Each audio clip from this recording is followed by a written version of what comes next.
"Mom, what's that over there?" When I returned home from my parents' house with my daughter, we were met with piles of trash bags in front of the entrance. As we approached, I realized that these bags contained my daughter's and my belongings, carelessly packed as if they were actual trash. Confused, I exclaimed, "What's this? Why is this happening?" My daughter tearfully pulled out her beloved stuffed animal from one of the bags and hugged it tightly, frustrated. I marched towards the entrance, only to find that the locks had been changed while we were out. It became apparent that my mother-in-law and sister-in-law were behind this. Ringing the doorbell and knocking several times yielded no response. "What is this? Isn't it terrible?" I muttered. Upon closer inspection, one of the trash bags had a note that read, "Parasites disappear. Never come back." A surge of anger welled up within me, and I couldn't help but express my frustration aloud. "The real parasites are you," I muttered. This was the worst treatment I had ever received from my in-laws in 15 years. Not only me, but making my daughter feel this way too was unbearable. My patience exhausted, boiling with anger, I loaded our belongings into the car, and we returned to my parents' house. "I will never come back to this house again," I declared. "I'm looking forward to seeing what happens to the parasites when their host is gone." My name is Sarah. I am currently 43 years old. I live with my husband, daughter, and my husband's mother and sister. I can't say we live happily. I work from home, but this house is never peaceful. The issue lies with my mother-in-law and sister-in-law, Diane. They have disliked and ignored me for over 10 years. As my daughter, Tracy, grew up, it bothered me less and less. I mainly work as a personal consultant. I started as a fortune teller, but as my blog became popular, I began receiving more consultations on attracting customers, leading to my current job. I met my husband Kent through a friend's introduction when I was training to be a fortune teller. I'm working at a pharmaceutical company, and I also do affiliate marketing as a side job, which is finally starting to take off. Kent gave me enthusiastic advice on attracting customers when I expressed my struggles with fortune telling. Attracted by his kindness, we started dating and got married a year later. At that time, our income wasn't great, but Kent always supported me. I'm so glad I married Kent. I truly felt this way. Living with my in-laws began about a year after I got married. It started when my father-in-law, who had been healthy until then, suddenly passed away. My mother-in-law felt insecure about the future and asked my husband to live with us. We agreed to live together in exchange for her taking care of the household chores. Initially, my mother-in-law welcomed our living together and was happy. I hoped we would get along well, but I was mistaken. 2 months later, she began completely ignoring me, perhaps dissatisfied with me not helping with the housework. Soon, my sister-in-law Diane also started ignoring me. I didn't mind being ignored, but the challenging aspect with my mother-in-law was her tendency to involve others. Not only did my sister-in-law hear about it, but even neighbors and relatives were informed. That my daughter-in-law stays at home but says she's working, leaving all the housework to me. If I stay even a little, she talks back 100-fold, so I just ignore her. To make matters worse, my mother-in-law would suggest to others, "You better not talk to her too. It'll be troublesome." As a result, people around the in-law house began giving me only tepid responses to my greetings.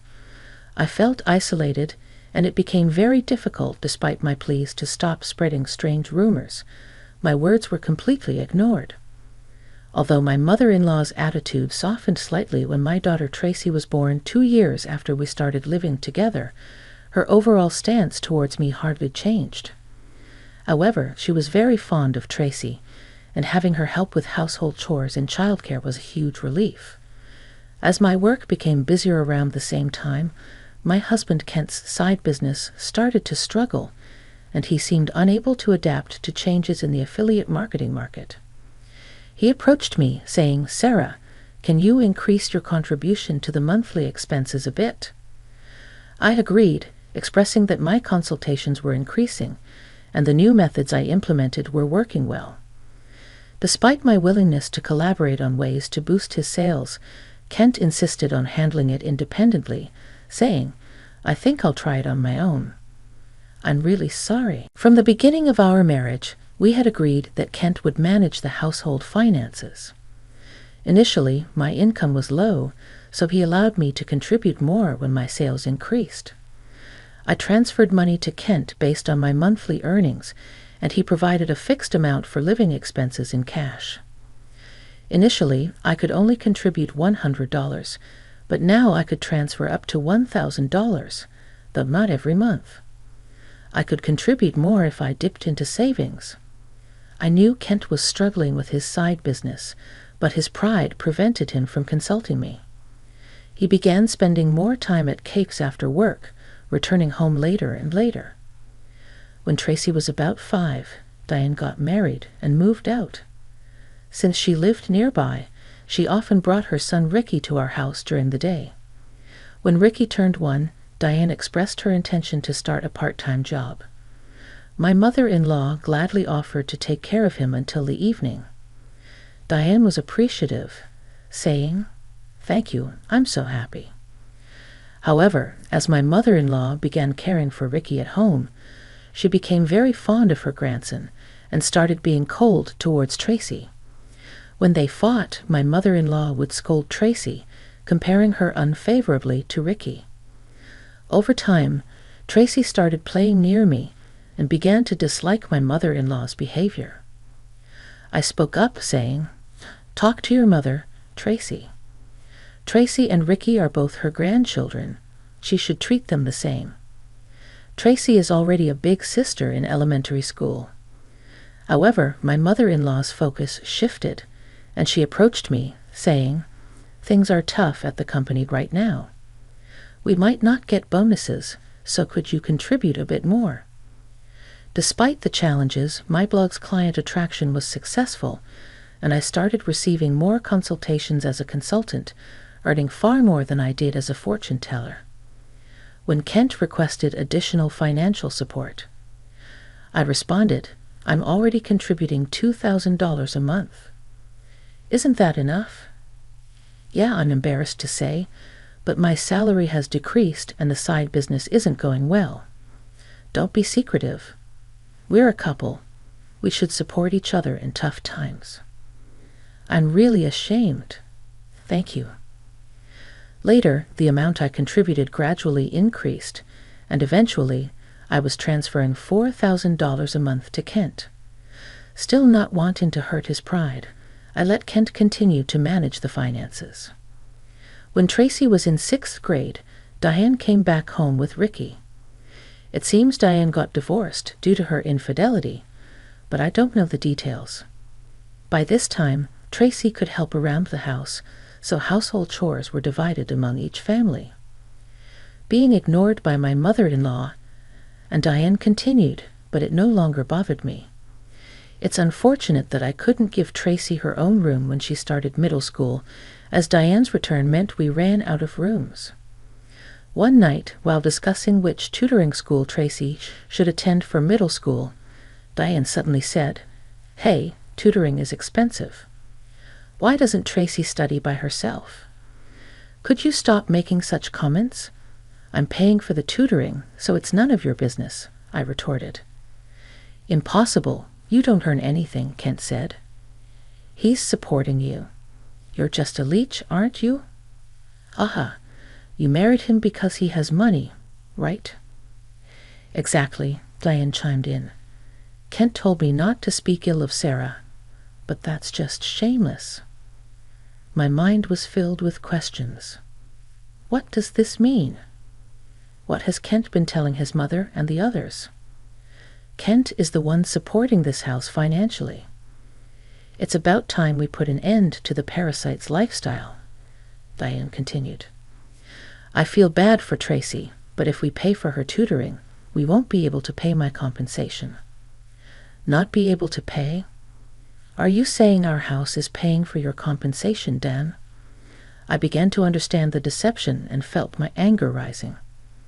My husband had always managed our household finances, and my mother-in-law had taken care of the household chores and childcare until Tracy grew up.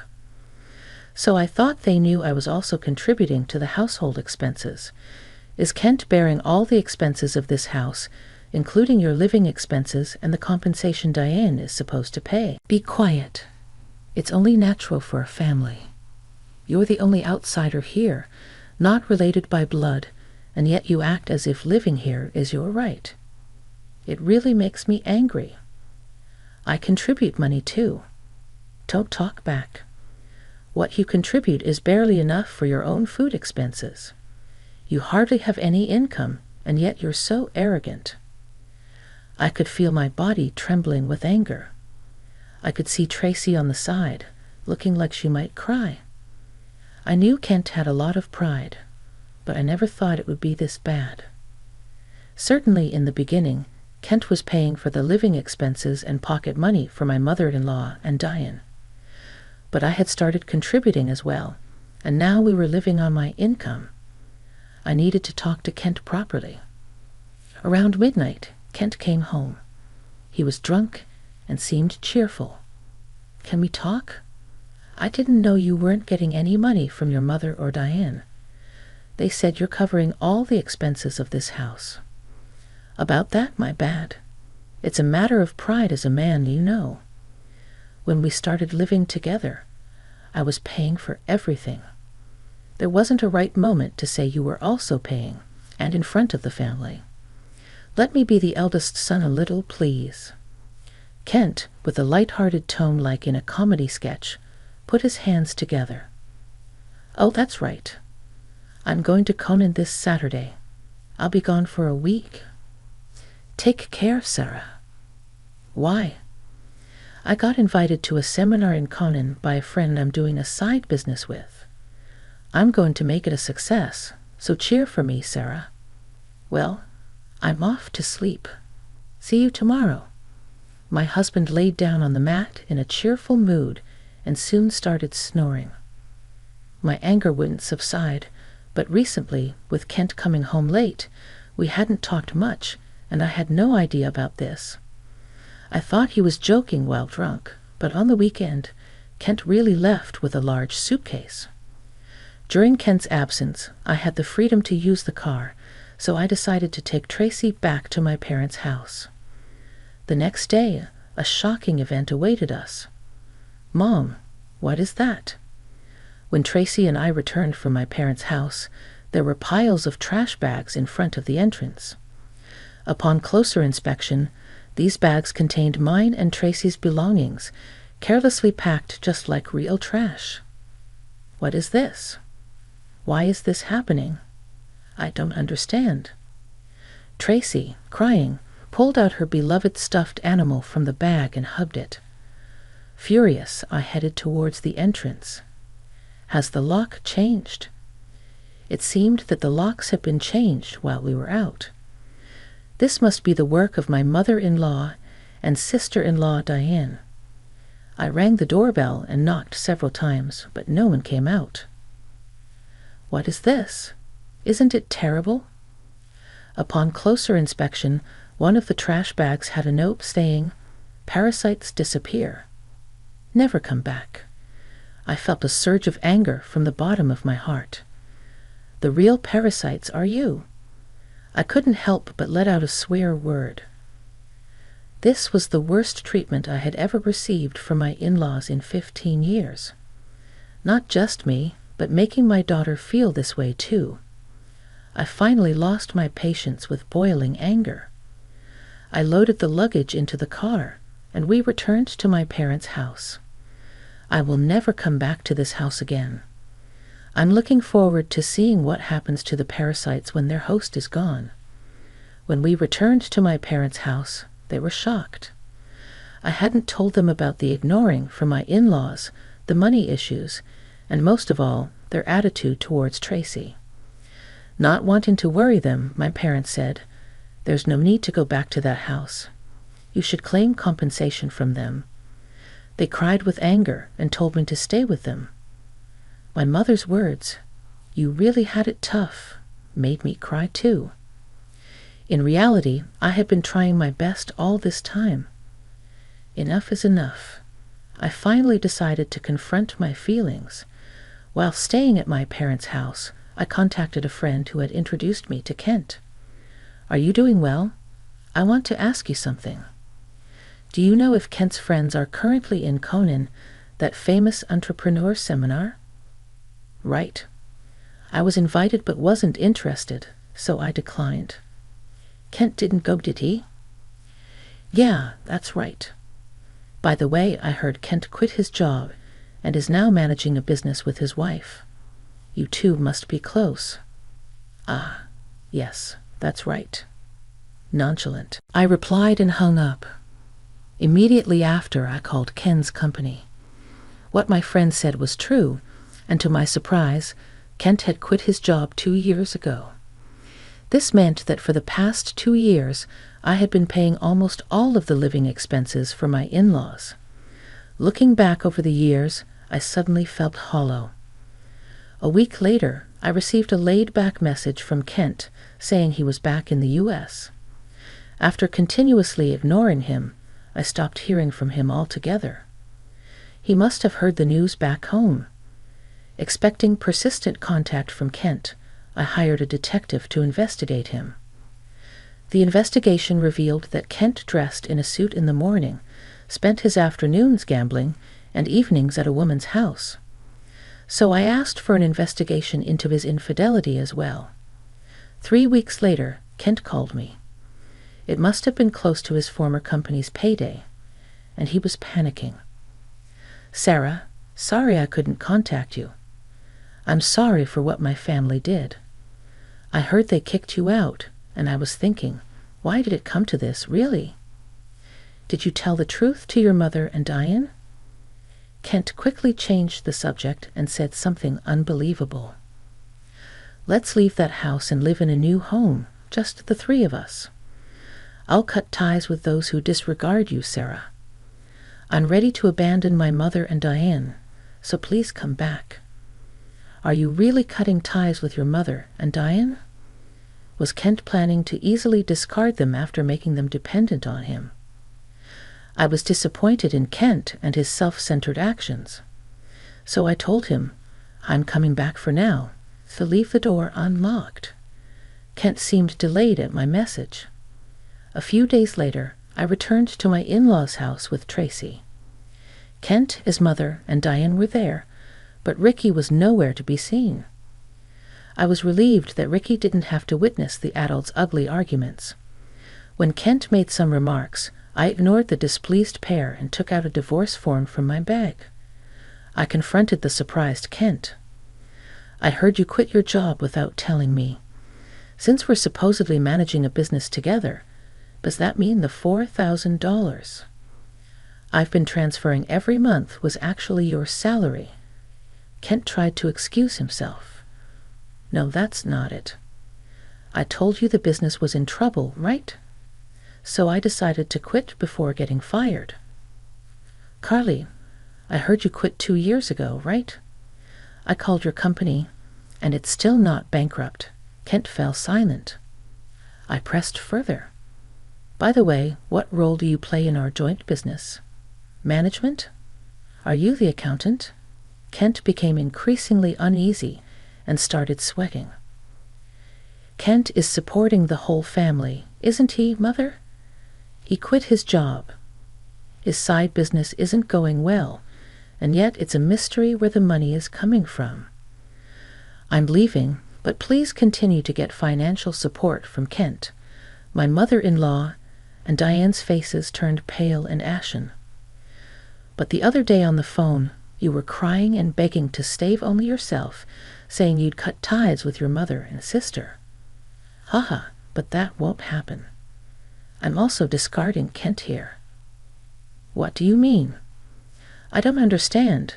Kent's response ignited the fury of my mother-in-law and Diane.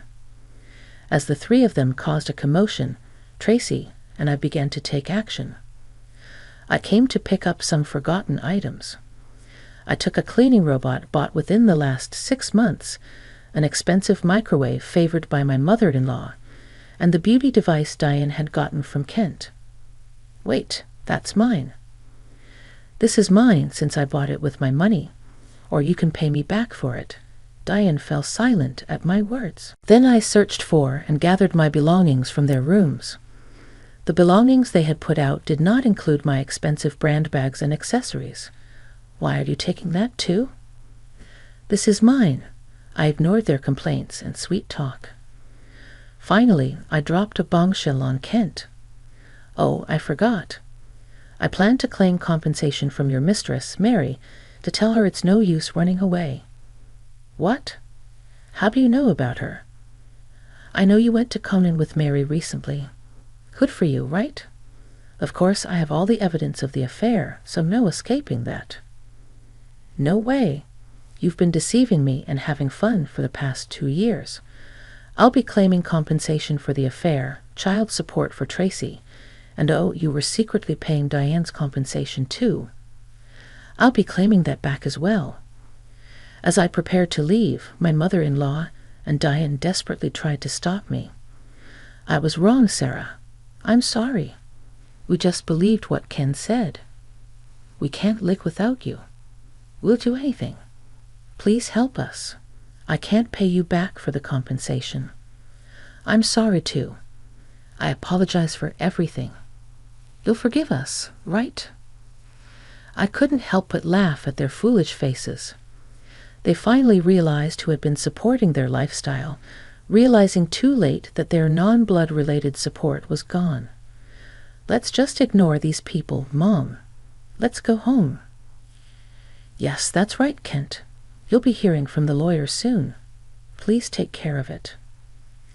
Leaving a dejected Kent behind, we returned home with the items we had collected. Later, my divorce with Kent was finalized, and I demanded compensation through a lawyer. I received numerous apologies and pleas for reconciliation from my mother-in-law and Diane, but I ignored them all. Surprisingly, there was still some inheritance left from Ken's father. The fact that they had been living off my money without using their own angered me again. However, the inheritance wasn't enough for the compensation, and ultimately they had to sell the house to make a lump sum payment. Naturally, this included the compensation I had been paying for Diane. After selling the house, I don't know what became of Ken's family. I hope Kent can take care of his family, but ultimately he will choose his path. I'd also claimed compensation from Kent's mistress, which led to an unexpected revelation. Through the lawyer, I informed her that Kent was unemployed and I had been supporting the family. Kent had deceived her, claiming he was an entrepreneur with a successful business, and they broke up after an argument. Tracy and I moved to an apartment, and I was able to give her the room she had longed for. I don't think my 15 years were wasted, but sometimes I wonder if I should have made a decision when I started being ignored. Now, I feel happy that my home is a peaceful place.